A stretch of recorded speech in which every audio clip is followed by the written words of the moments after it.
Good evening, everyone. Welcome to another edition of Tuesday 10 with CadChica Sports. I am your host, CadChica, Sunny Cadwallader. Tuesday 10 is a quick 10-minute chat with leaders and up-and-comers in the world of sports. They're from business, marketing, media, broadcasting, social media, and much more. And I am happy to connect with someone who I admire and respect. I've met him through Twitter.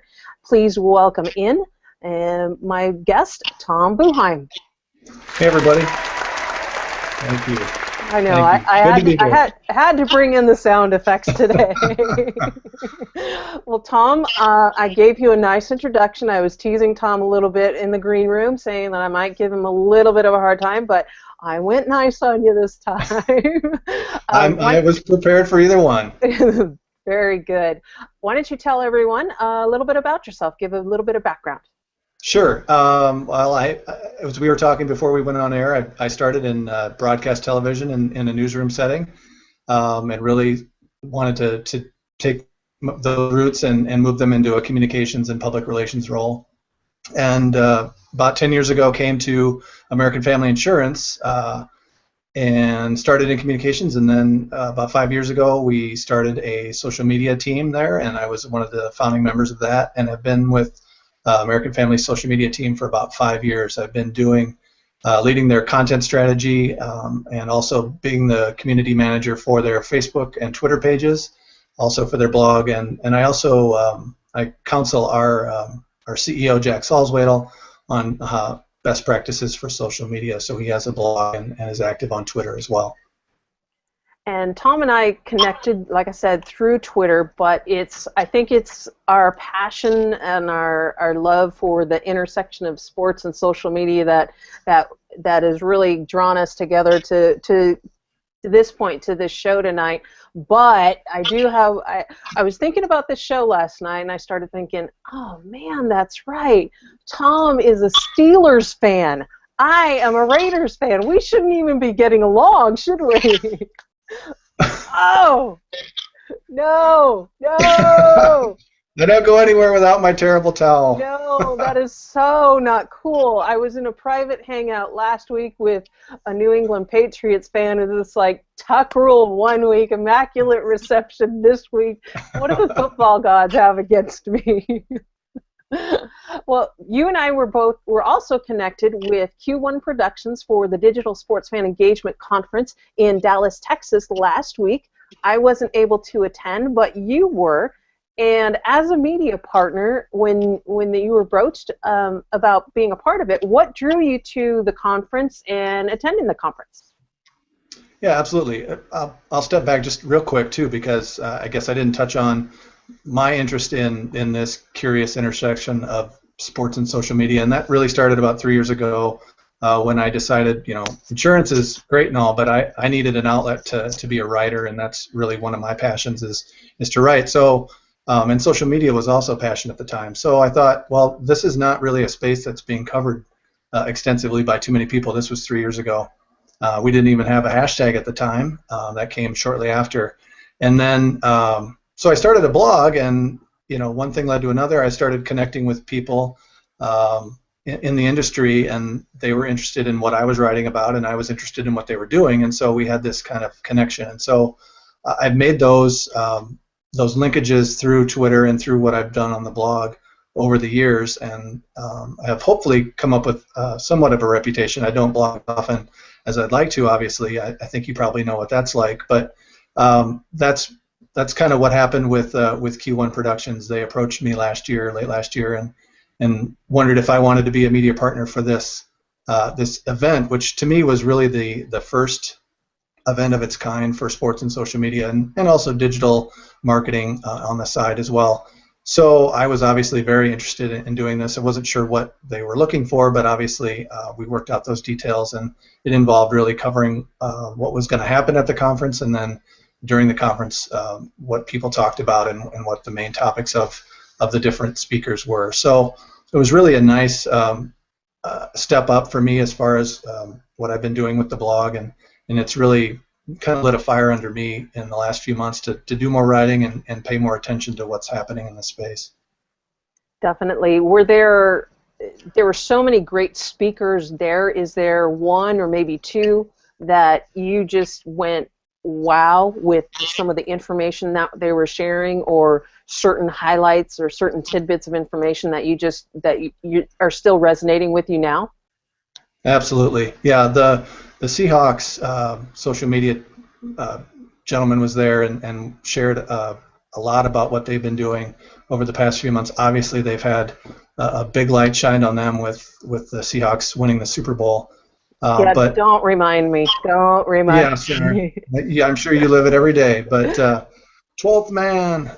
So anyway, what really impressed me was the way they were connecting with fans, and that's really kind of the focus of my blog, is really making sure that keeping these teams and leagues in check when they're producing social media content, that they always keep the fan in mind. And what really struck me from this the Seahawks perspective was that's exactly what they did. They used Twitter to connect with their fans in the 2 weeks leading up to the Super Bowl, and they did it in a really amazing way, an authentic way, by connecting one-to-one. And this is kind of the digital autograph that fans are looking for these days. They're getting that reply or that retweet from their favorite team. And what was impressive was their reply numbers during that 2 weeks were approaching 4,000. So they were having 4,000 interactions one-to-one with fans. When the Seahawks compared that to what their game opponents were doing, it was 7, or 8, I believe. So it was really, to me, telling which teams got not only were winning the game, but they were also winning the social media game. So I was very impressed with that. Also, I just think overall there's a real importance and an emphasis on the data that's happening around social media. There's a ton of data. What do you do with it? And I was impressed with a different teams and leagues that were really looking at the data that they have available to them, especially call out the Rangers, who looked at some of their attendance numbers and tried to figure out what could they do in social media to drive better attendance. And to me, that's really the sweet spot for social media pros, is to figure out what can you do with the figures that you get from your different platforms and from your own platforms to make a better, deeper connection, but also to drive bottom line. Because I think at the end of the day, that's what the bosses are going to want to know. That's what my bosses want to know too. Definitely. And as you indicated when you were giving your background a little bit, you work the social media management, social media for American Family Insurance. And as Seahawks fans may or may not know, Russell Wilson is a significant part of the American Family Insurance social media engagement with fans, with that YouTube. I think it was a commercial right around the Super Bowl time. Can you tell me a little bit more about Russell Wilson's engagement with American Family and maybe some of the other athletes as well? Sure. And that's really helped kind of drive what my interest even more in this space. American Family contracted with Russell just over a year ago. Timing couldn't have been any better, obviously, from a brand perspective, to capitalize on his success. But I think what really speaks to that is Russell has stuck with us through and through. Even as his success has grown, he's stayed loyal to us as a brand. And we shot a television commercial with him in the fall during his off week, and with the idea that it would be run during the Super Bowl. We didn't know at the time, obviously, that they would make the Super Bowl. So we had a couple of options going into the NFC Championship, and the one everybody got to see, obviously, was the one with Russell coming out of the locker room and walking out on the field. And so it was really, his story is really what we want to portray as a brand, and that's pursuing your dreams and overcoming obstacles.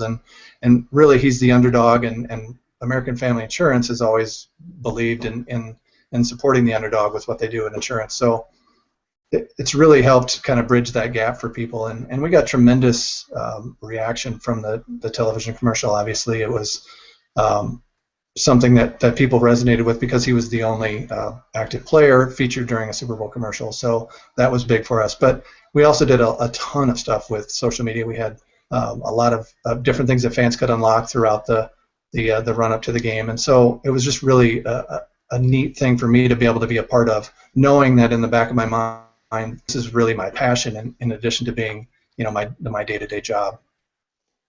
Excellent, excellent. Well, Tom, our 10 minutes is up. I want to thank you for joining me. It was definitely the one thing I love about doing these hangouts, doing my show on Google Plus, is although we can't necessarily meet face-to-face in real life, we can meet face-to-face via video, via these shows. And so I was really excited when you said when you agreed to come on the show and talk about the Digital Sports Fan Engagement Conference. So thank you. Thank you for having me. Thank you for having me. Absolutely. Thank you, everyone, for joining us. Please tune in to my show next week, when I will be joined by Mark J. Burns. He is one of the stars of sports business. He is a contributor to sportingnews.com, sportsagentblog.com, and also he is a fellow with the Sports Symposium. So join me next Tuesday at 5 p.m., and we will talk to you next time. Thanks, everyone.